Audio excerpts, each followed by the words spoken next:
So I'm going to introduce our first speaker. So we've got Charlotte Wright, who's Head of Business Development from BKWAI. Charlotte took the leap into leadership earlier this year, joining as their Head of Business Development. She started her career in retail promotions at Woucher, where she was promoted twice before taking on roles at Dex, Cloud Kitchens, Released and My Traffic. She now has more than 7 years experience in sales, and Charlotte's held roles in prop tech, fintech and now construction tech. So Charlotte, would you like to join us?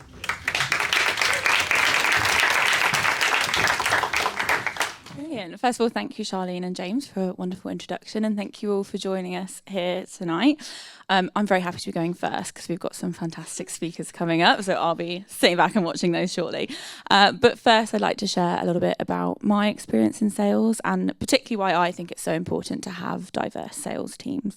So to recap a little bit, I am Charlotte. I'm the head of BKWAI, head of business development at BKWAI, and I have worked across a variety of different techs, which I feel very lucky to have done. I'm very honoured that I've had different industries, different stages of growth in terms of the business, and different teams and mentors as well. And it's made me feel like I know a lot about what works and maybe what doesn't work so well, and that's something that plays a big part of my role day to day.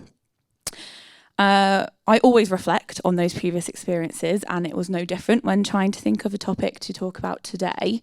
And I often remember a phrase that I heard in one of my very first sales interviews. So going back not long, a little bit long.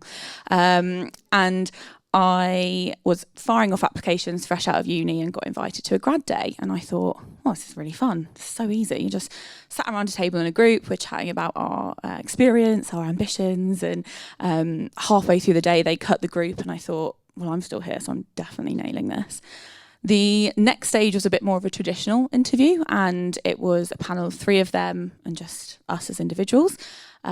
More of a one-on-one kind of thing, and the conversation was flowing. I was gelling really well with them, and I thought, yeah, I've nailed it. I've got the job. So I went home, and then the rejection came, and the feedback was that I seemed really great. I had some relevant experience. I'd fit in really well with the team, but I seemed too nice for sales. And I thought, what does that mean? Too nice for sales. And I was really frustrated with that, and I channeled that frustration into getting a new role. And I went straight to their biggest competitor, and I said, "Hi, I'd like to interview." And I interviewed, and I told them where else I'd been interviewing. I forgot to mention that I'd been rejected, and said that I was still deciding, and I was so passionate about daily deals. And they snapped me up. I mean, I must have seemed more focused in that interview, but I don't think I was less nice. But I took that role, and I had my first 2.5 years of my sales career there, which I'm very grateful for. That phrase has stayed on my mind ever since. And at first, I was really determined to prove them wrong. I'm not too nice. And throughout my career, that determination has stayed, but the concept has changed a little bit. I am nice, but the idea that someone's too nice for sales just isn't true. I went into sales with some understanding of the industry. My dad, he actually left school at 16 and fixed fax machines throughout the city. There, he networked his way up the corporate ladder into a flourishing career in tech sales. Admittedly, it was hardware, not software, but that was the SaaS of his generation. And he's always taught me that, yes, it's really hard to do sales, but it ultimately comes down to relationship management. Does your client like you? Do they like you enough to buy from you not just once, but will they come back and buy again? And will they buy from you even when you go to a different business? Now, for my dad, when he stepped into a boardroom, he felt like the odd one out. For him, it was because he came from a different background and didn't have the same education level as those that he was competing with and selling to. So in my childhood, it was really important to him to give me that level of education that he thought would put me on a level playing field. I'm entirely grateful for that. However, what he didn't foresee is that when I enter a boardroom, I'm often the only woman. I'm often the only queer person there. And so I still have that element of being the only one. Now, everyone in this room will relate to that. We are all different in different ways, and our differences are not equal. I'm still very privileged in what I do. But I still felt like I wasn't fitting into the status quo, or I was struggling to reach that. My sales technique and style has always been different to members of my team, and I'm not quite saying that women all sell in one way and men all sell in the other, but in my experience, there tended to be some generalization there. Now, when we think of the traditional idea of sales, it is probably a man in a suit, very loudly pitching and aggressively negotiating and closing business over a pint in the pub. What we now know is that the magic recipe is actually easier than that. You just have to ask the right questions and really listen to the answers.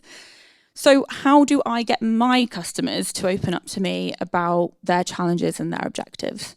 Well, I do it by being nice. It's my niceness that gets me into those rooms. It's my niceness that keeps me on their mind when maybe the time wasn't quite right, but they'll come back when it is. And it's how I close deals and it's how I close repeat business. The rooms that we are selling to, the customers we have, they are changing.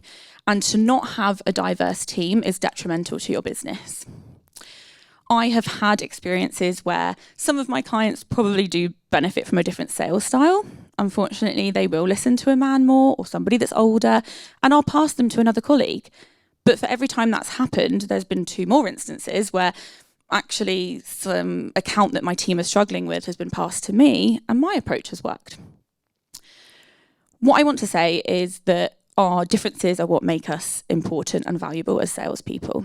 If you come from different gender identities, different ethnic backgrounds, different class, different education levels, that's what will make your style yours. Whether you approach sales with niceness or different language styles or technical knowledge, that's what is going to make you stand out. Anything that makes you feel different should also make you feel empowered, and you shouldn't hold back from opportunities because of that.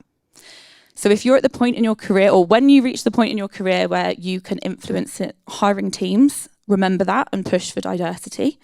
And perhaps on a more important note, where you are now personally, remember your USP. Your difference is what makes you valuable. If you feel like you're the only one in the room, make the most of that, embrace it. And just remember that overall, in the coming years, that room will change and you won't be the only one there anymore. Thank you.